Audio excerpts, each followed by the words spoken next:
Are you searching for answers?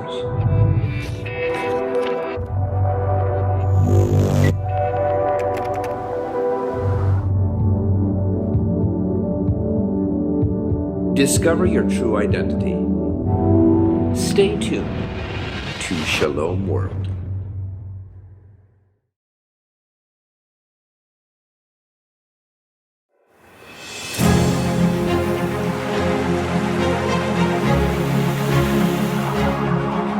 I believe that there is something happening in the heart of God, a love dance that creates an energetic flow of divine love. Joining this flow is the only way to live meaningfully because it enlivens you and makes you live life to the fullest.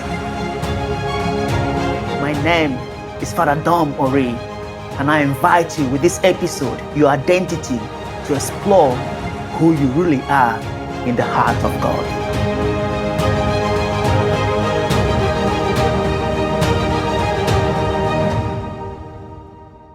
There is a story in the Bible about a man named Jacob. Jacob, as a young boy, was loved deeply by his mother Rebekah. But Jacob wanted to be loved more by his father Isaac and be validated by him because he thought that would then make him special. Jacob's father, however, loved Esau, his older brother, because Esau was the firstborn child. As Isaac was about to die, he was going to bless Esau as the tradition demands. Now Esau has got a hairy skin, and his father would recognize him by just touching his skin, because now his father Isaac has lost his sight, he's blind. Jacob learned about this and had to pretend to be his brother by putting on an animal skin on his body. His father noticed something was off, so he asked Jacob, "Who are you?" And Jacob said, "I am Esau." He deceived his father and received the blessing meant for Esau, his brother. When Esau learned about this, he was so furious that he went after Jacob to kill him. But already, Jacob had run away with the help of his mother. Jacob had to spend almost all his life on the run because of what he had done. Jacob wanted to be his brother because he was not courageous to be who he is. And so he said, "I am Esau," because he was too afraid of being Jacob. As the story goes, one day, Jacob found himself wrestling with an angel. They wrestled till daybreak, and Jacob wouldn't let the angel go. The angel asked Jacob to let him go, but Jacob responded, "I will not let you go unless you bless me." But then the angel asked Jacob, "Well, what is your name?" At this time in history, people understood your name as something that is deeply connected to who you are, to your identity, to your substance, to the very fabric of your being. So to be asked your name is essentially asking, "Who are you?" And yet, how many of us today are unable to answer that question? The story of Jacob is our story because in some sense, we are in a hypnotic trance of falsehood. In many ways, we have pursued what is attractive to us, but not what is authentic of us. We have worshipped on the altar of delusion instead of reality. We have become comfortable with our false self instead of our true self. We have read the scripts of others, not our own scripts, pretending to be other people like Jacob. And now we find ourselves on the run, running from our destiny, but we realize that we are getting tired of being somebody else. Who are you? This is the question that you have to ask yourself if you really want to start living. The problem is, as simple as the question sounds, the answer is not so simple. It has become a daunting experience to truly understand who you are in this day and age, because we have been fire hosed with appealing but untrue answers to that question. Society has in many ways influenced us to embrace our false self, and now we don't know who we really are. Have you ever been in a party and somebody you just met asks you, "What's your name?" And then the follow-up to that question is, "And what do you do?" In a way, It is like they are trying to quantify you with what you do. Like your worth as a human being is directly connected to what you do. If we're being honest here, you've probably done similar things several times when you judge people or place people you have just met on a scale of value by what they do. Why? Because we all are products of our society of this day and age. Our society has taught us how to evaluate people's value by what they do. It is like we have placed more emphasis on what people do to determine their importance and less emphasis on who they are as a fellow living, breathing human being. As a result, we have spent untold energy trying to elevate our worth by what we do without knowing who we are. This is what Thomas Merton called the false self. Most of us prefer to live out our false self because it is comfortable instead of embracing our true selves. And it seems our culture and religion today has made us to be comfortable with our false self. We praise and celebrate all the wrong things and condemn all that should be praiseworthy. We are preoccupied with making a list of sins not to commit so that we don't go to hell, instead of bringing about heaven here on earth. We are preoccupied with who is right and who's wrong, instead of recognizing the divine force of love that binds us all together. St. Paul, writing to one of the churches he founded, said, "You are already saints. Now, in the light of that, go forth and live like people who are born out of God's love." The same St. Paul, before his conversion, was busy steeped into the fabric of growing his false self.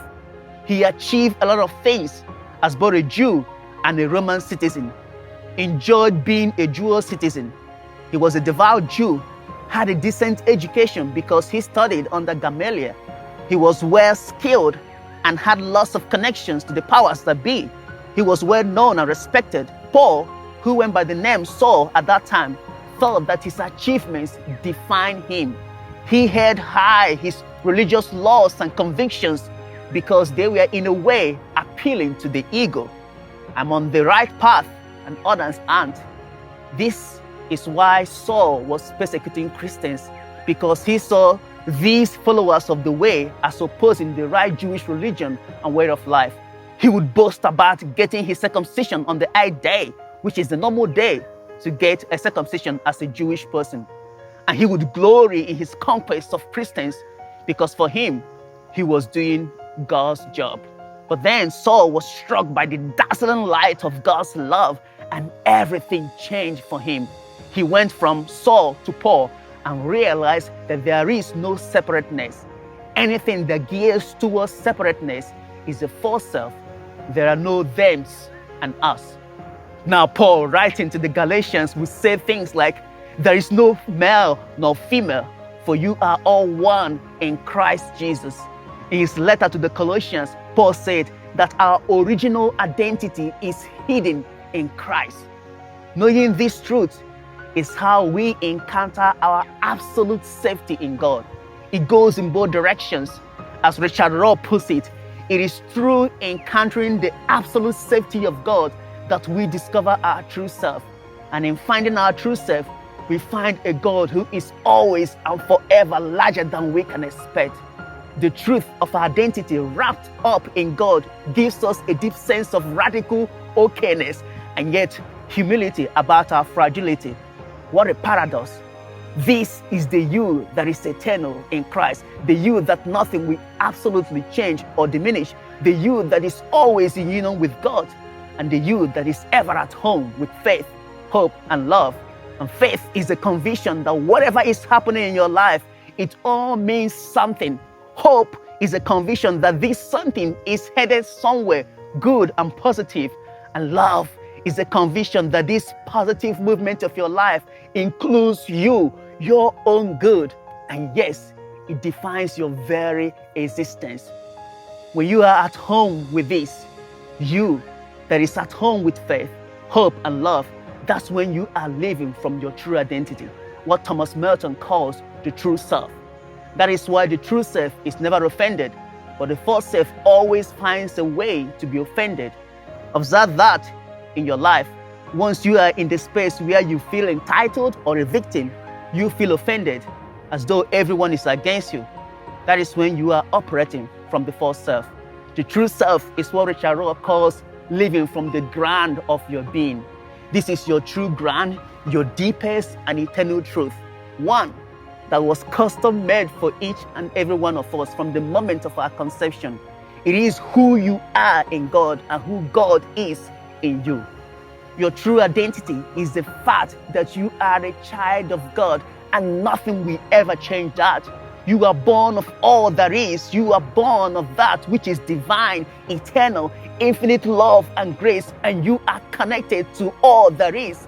This is the you that is hidden in Christ, through whom all things were made in heaven and on earth, and through whom all things are held into being.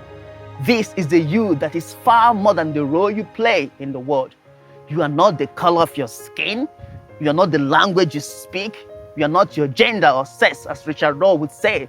You are not your physical passion, nor the weight of your bank account. You are not the positions you hold. You are not the job you do. You are not your status or achievement.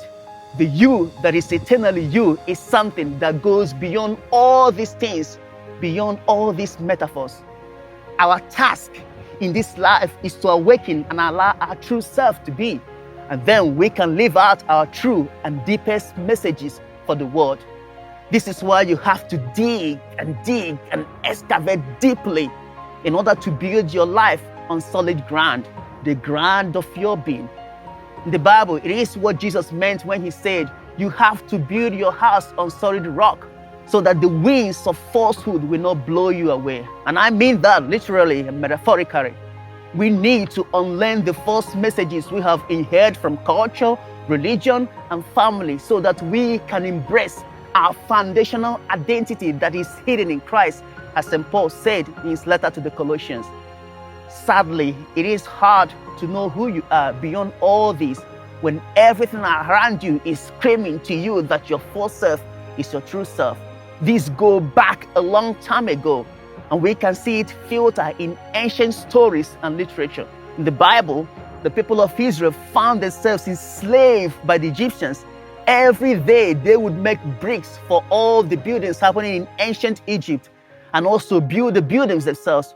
Whatever they do, making bricks and laboring was their life 7 days a week.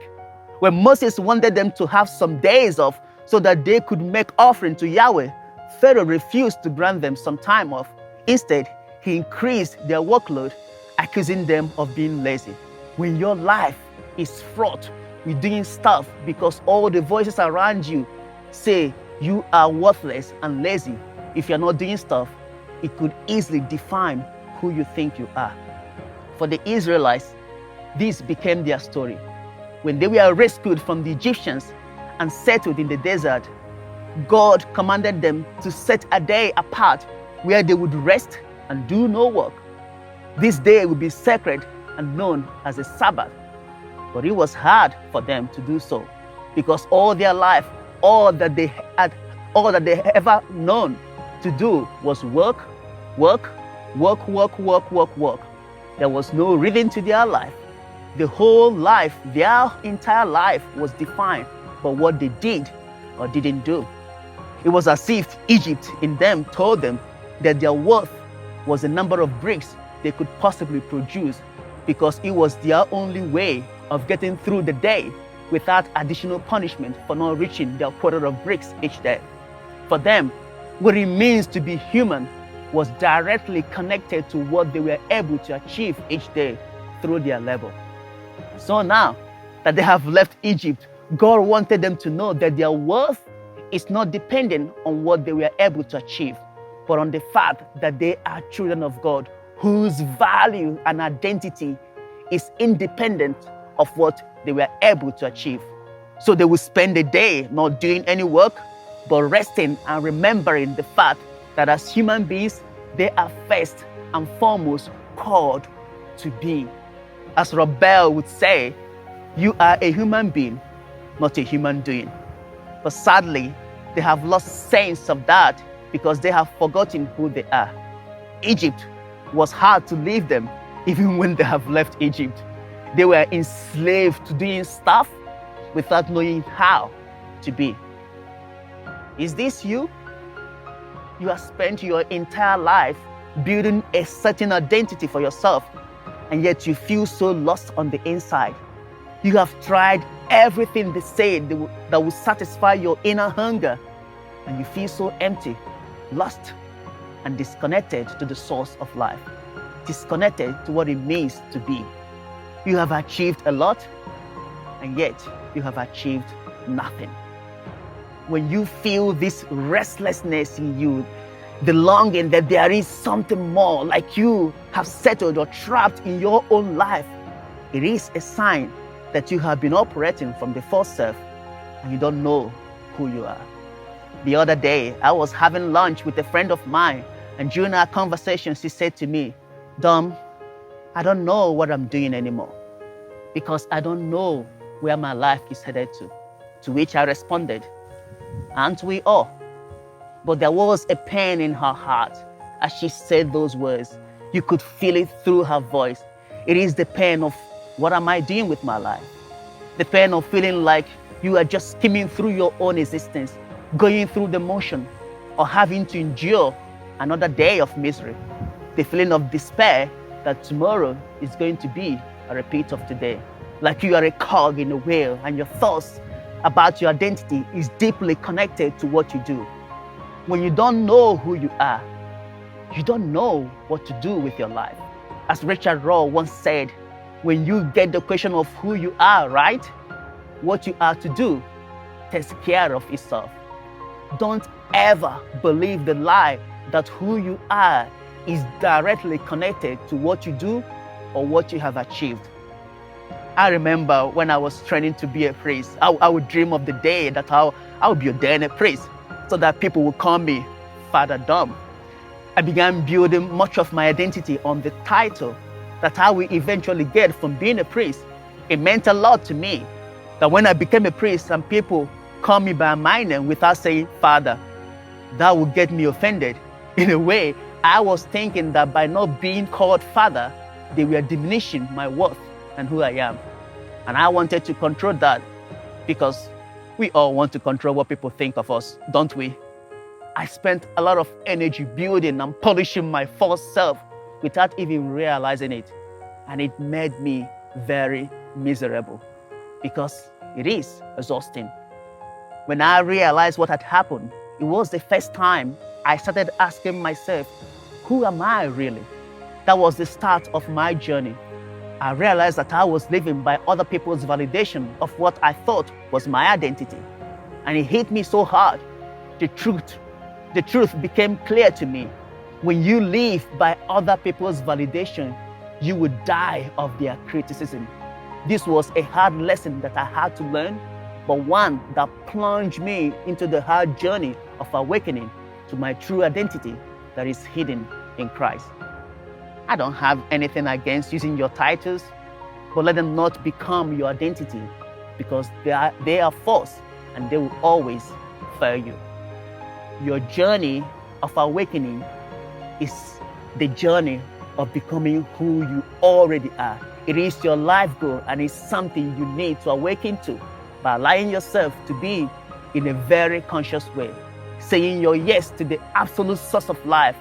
That's how we are likened to the image of God. To do this, we need the three sets of eyes that for St. Bonaventure are the ways that we can truly see. The first set of eyes are the eyes through which we see all things as a blueprint of God. And as such, we have a sense of awe and wonder and reverence about things. The second set of eyes helps us to see our lives as it unfolds day by day. We can begin to see this by starting to do an honest inner house cleaning of our soul, and that may take a lifetime. The third eye helps us to see things as a whole, like a mystic. It is the work of contemplation that awakens you to your connection to the whole, the essence of your being. Your calling as a human being is to grow into your authentic self, your true identity. When you do so, you will not only find joy in your life, you will find your authentic journey of service of what it means to be human. And that, my friends, is your destiny. Your identity is deeply connected to your destiny. It's funny that in the story of Jacob, when the angel asked him his name, he said his name was Jacob. At that very moment, it felt like for the first time in his life, Jacob made the agreement to start living true to his name, to who he is. And it's only then that he was able to embrace his identity as the father of many nations. He's done pretending to be Esau, his brother. Now he wants to be Jacob. He wants to embrace his story. He wants to be who he is meant to be, Jacob. Now he can live life to the fullest because he has become fully alive to who he truly is, his true identity. No wonder the theologian and civil rights leader, Dr. Howard Thurman, said, "Don't ask what the world needs, ask what makes you come alive and go do it, because what the world needs is people who have come alive." Do you find yourself comparing yourself to other people? Jealous about other people of what they have and who they are? Do you wish to be someone else or something else that is not truly you? Do you find yourself bogged down or elevated by titles or status? May you come to be freed from all these entanglements of falsehood and embrace your true identity. You are a child of God, and what you are seeking for elsewhere is already in you. The world does not need another fake you or false self. What the world needs is your true self, your true identity, so that you could embrace your destiny. So wake up to that which is already in you and become fully alive. God has never had a negative view about you. So do not have a negative view about yourself.